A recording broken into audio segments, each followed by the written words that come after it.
El mar Mediterráneo, siglo II de nuestra era. El Imperio Romano en estos momentos la mayor potencia del mundo conocido. Al acrecentarse el colosal poderío de su imperio, los romanos sintieron la necesidad de atribuirse unos orígenes nobles y heroicos. Y para ello volvieron su vista a Grecia, al creer de muchos romanos la patria de sus antepasados. Según la leyenda, el héroe troyano Eneas desembarcó en la desembocadura del Tíberis, el Tíber, el río sagrado de Roma, y fundó la civilización romana. El mismísimo Cayo Julio César aseguraba ser descendiente de Ascanio, el hijo de Eneas. El emperador Adriano sentía tal admiración por la cultura helénica que consideraba la fundación del templo de Zeus en Olimpia uno de los momentos culminantes de su vida. En este viaje recorreremos Grecia como tantos romanos hicieran, a fin de descubrir qué era lo que tanto los fascinaba de su acervo helénico. Para guiarnos en nuestro peregrinaje histórico, nos serviremos de las informaciones que el geógrafo e historiógrafo griego Pausanias recogiera en sus escritos hace más de 1800 años.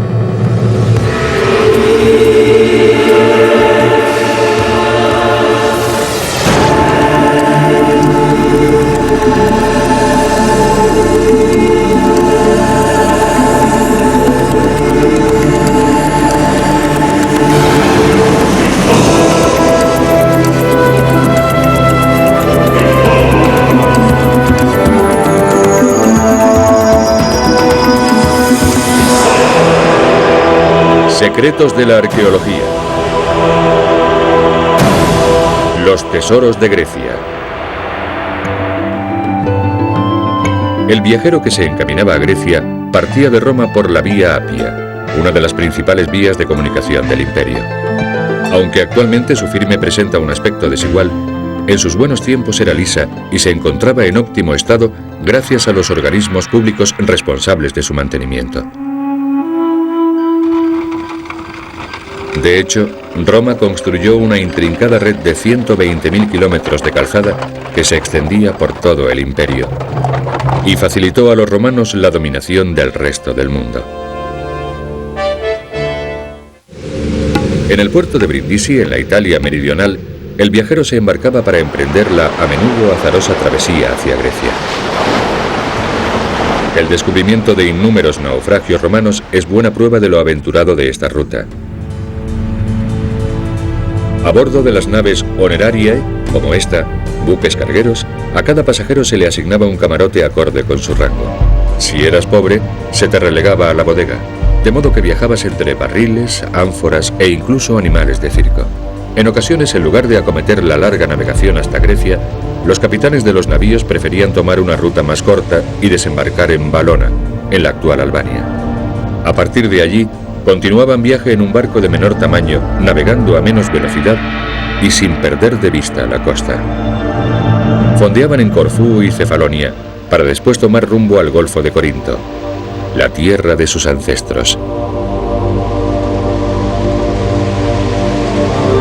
La ciudad de Corinto se alza sobre el istmo que une la península del Peloponeso con el continente. En nuestros días, un canal cruza el istmo, comunicando el mar Jónico con el Adriático. Sin embargo, en la antigüedad, tanto viajeros como mercaderes debían ingeniárselas para atajar entre ambos mares. Las marcas del empedrado demuestran que este camino fue transitado por carruajes durante siglos. De los descubrimientos arqueológicos, se deduce que los navegantes empleaban esta calzada para arrastrar sus barcos sobre ruedas a través del istmo. De este modo, los marinos y sus mercancías se ahorraban los más de 300 kilómetros de aguas tormentosas que suponían rodear la península del Peloponeso. Una ingeniosa solución para una antigua adversidad marítima.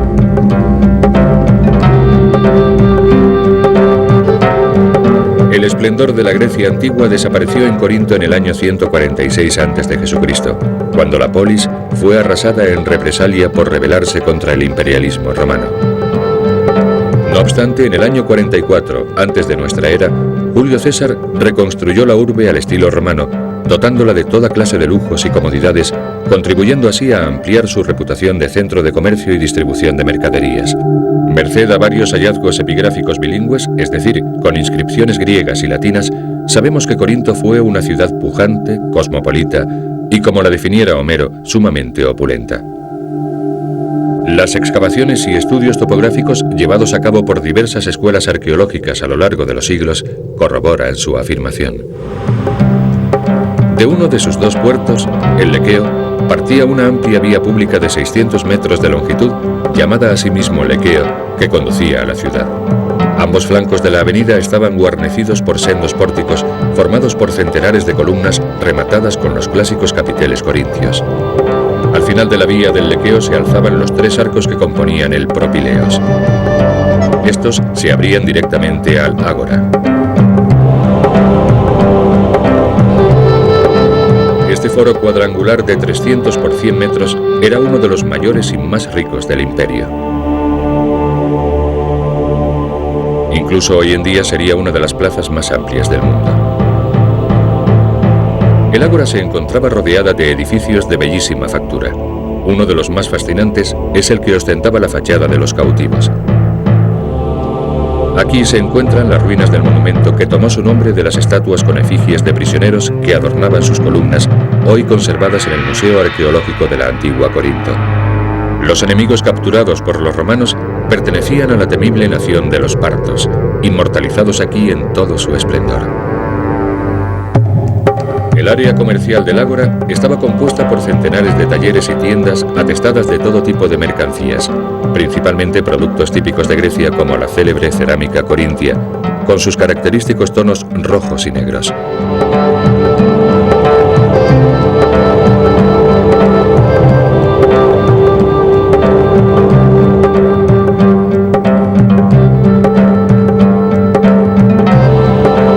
Los más eminentes edificios públicos se articulaban en torno al Ágora, y en ellos se encontraban las oficinas de los duumviros, los 2 magistrados, el equivalente a nuestros alcaldes que administraban la ciudad. Y aquí podemos admirar la maestría de los escultores que dieron origen al capitel corintio, un estilo moderno y floral, una especie de Art Nouveau de la época. En el extremo oriental de la plaza se alzaba una hermosa basílica. En ella se discutían los asuntos municipales, se celebraban los juicios y las ceremonias de carácter público. En Corintio se adoraba un buen número de divinidades a las cuales se dedicaron estos templos. Debía de haber un panteón donde se rendía culto a todos los dioses, así como otros santuarios edificados para honrar a Venus, Hércules, Neptuno, Apolo y Mercurio.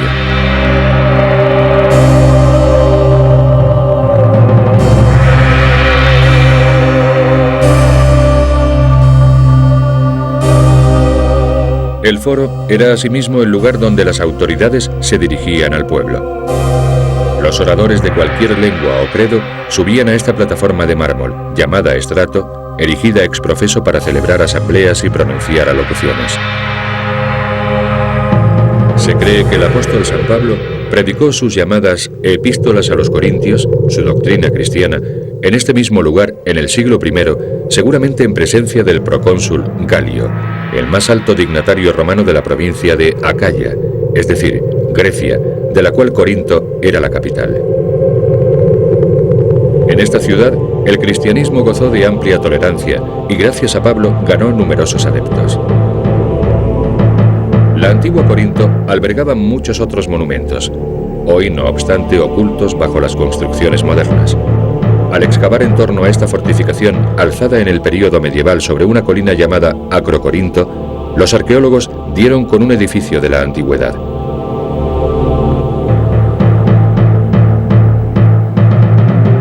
Se cree que se trataba de un centro de hierogamia, o prostitución sagrada, una actividad bien conocida y muy practicada en este lugar. Aquí vivían más de 1000 sacerdotisas de Venus conocidas como hieródulas.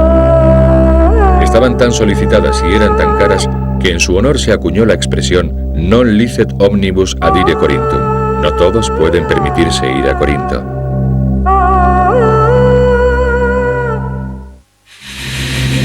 No muy lejos de Corinto apareció un extraordinario hallazgo, el caduceo, una serpiente enroscada en el bastón que sujeta una figura nada inquieta por la presencia del reptil. La sierpe no es un mero capricho del artista. Los arqueólogos saben perfectamente que en el arte antiguo todas las imágenes tienen un significado concreto. De hecho, el personaje es Asclepio, Esculapio para los romanos, el dios de la medicina para ambos pueblos. Aún hoy en día, el caduceo es el símbolo universal de las farmacias y los hospitales. El culto a Asclepio tuvo su origen en una de las grandes poleis de la antigua Grecia, Epidauro, la supuesta patria chica de la divinidad. El santuario de su ciudad natal era un lugar de sanación donde incluso estaba prohibido morir. Las excavaciones realizadas en el lugar donde se desenterró la estatua de Asclepio han revelado la existencia de este singular edificio circular, una zolos. Se encontraba rodeada de columnas con sus capiteles, entablamiento y elementos decorativos. La Periégesis de Grecia, la Guía de Grecia, escrita por Pausanias en el siglo II de nuestra era, recomienda encarecidamente visitar la zolos de mármol blanco.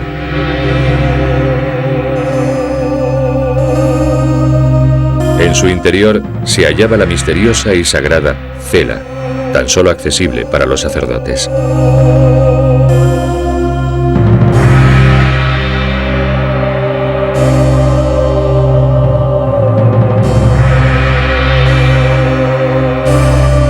Las sagradas serpientes del dios se custodiaban en la cela, el centro neurálgico del santuario.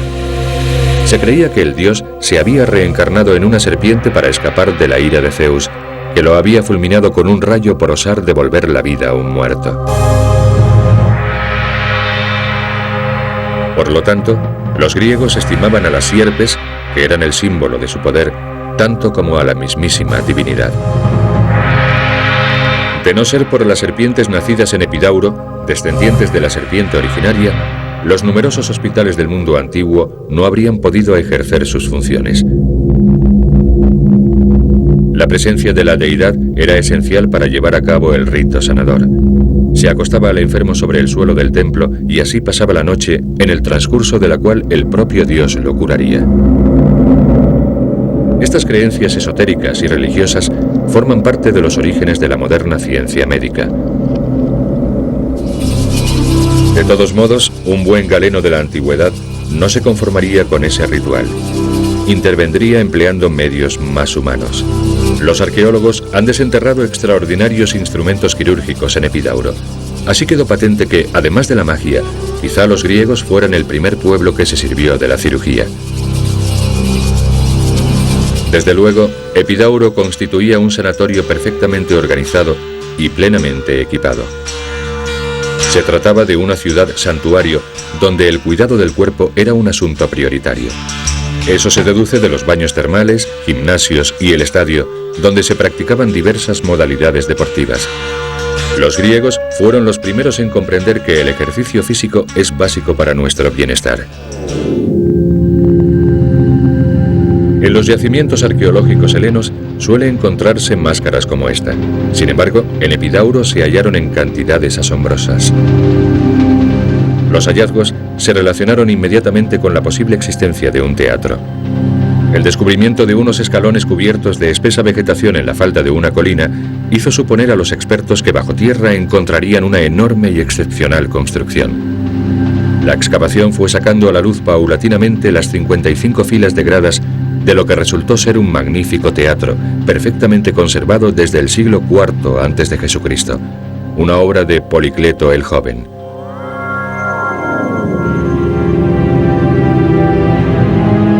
El grandioso monumento ha merecido la aclamación internacional, no solo por su extraordinario aforo, 12.000 localidades, sino por su acústica, que se considera perfecta, inmejorable. Lo cierto es que ni un solo teatro al aire libre lo aventaja en cuanto a sus cualidades acústicas. Aquí se podía asistir a la representación de las grandes tragedias de Esquilo, Sófocles y Eurípides, quizá incluso el día de su estreno. Se podía escuchar la poesía de los antiguos, contemplar a los dioses y ser testigo de sus intervenciones en el devenir humano. Las funciones teatrales eran un espectáculo sumamente completo. Se ponían en escena varias obras. La jornada era larguísima y el respetable vociferaba.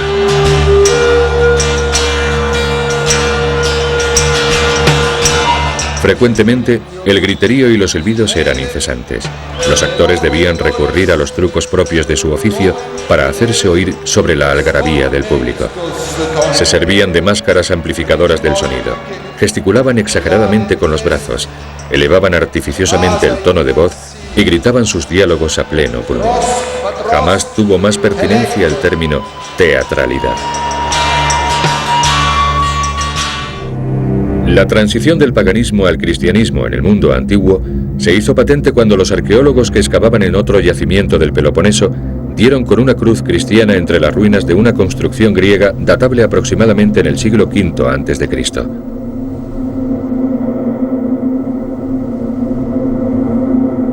El inmueble había sido transformado en basílica cristiana en torno al siglo IV de nuestra era, cuando el cristianismo ya se había convertido en la religión oficial del Imperio Romano. Sin embargo, originalmente, el edificio había pertenecido a uno de los más sublimes escultores de todos los tiempos, el incomparable Fidias. Aquí tuvo su gran estudio y laboratorio.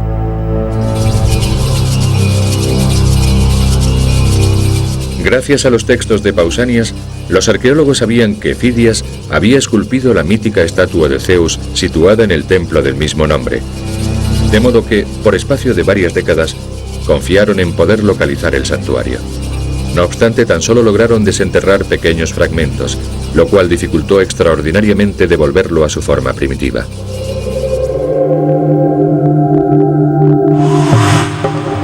En su interior se hallaba una de las obras maestras de Fidias, la estatua criselefantina de Zeus, una de las 7 maravillas del mundo antiguo. Pausanias la describió de este modo: el dios se sentaba sobre un trono de oro y marfil. Sobre la cabeza llevaba una corona que figuraba las ramas de un olivo. En la mano derecha, Zeus portaba una Nike, una victoria, labrada asimismo en oro y marfil.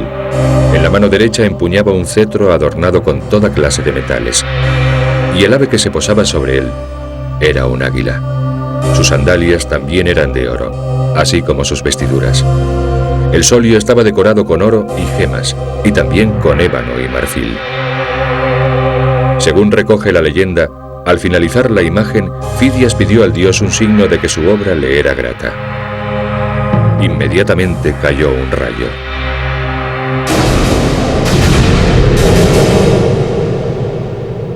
Ahora ya está claro por qué el taller de Fidias era tan enorme.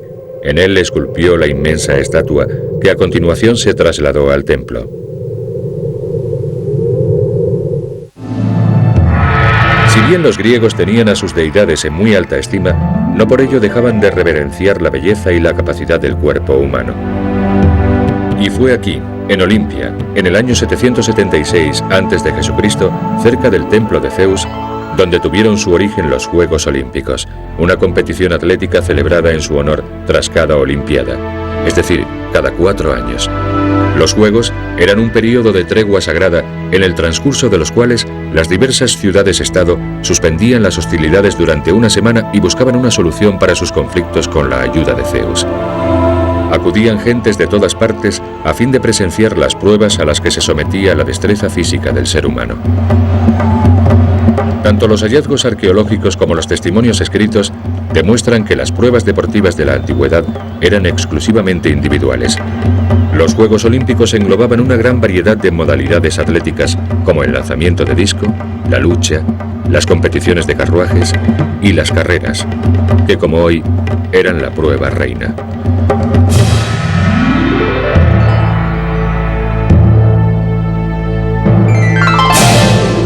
La ciudad de Olimpia no solo engrandeció el deporte, sino también los más altos valores del mundo griego. Sus calles y edificios se decoraban con excelentes frisos, y más de 3.000 estatuas adornaban la polis. Algunas de esas obras maestras se exponen en el Museo Arqueológico de Olimpia, como este Hermes, una de las esculturas más preciadas del mundo, realizada por el genial artista Praxíteles.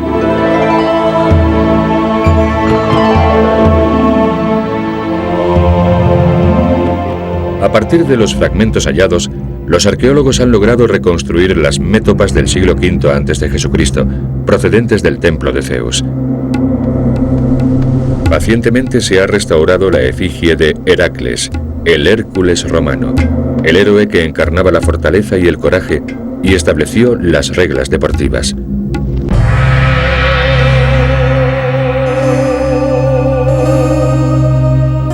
He aquí el frontispicio occidental del templo de Zeus. En él se narra la centauromaquia, el mítico combate entre lápitas y centauros, unos seres mitad hombres y mitad caballos. El relieve simboliza el triunfo de la civilización humana sobre la barbarie de las bestias. En el frontón oriental se representa la historia de Pélope, el instaurador de los Juegos Olímpicos, que logró vencer al cruel rey Enómao en una carrera de carros y en recompensa desposó a su hermosa hija Hipodamia.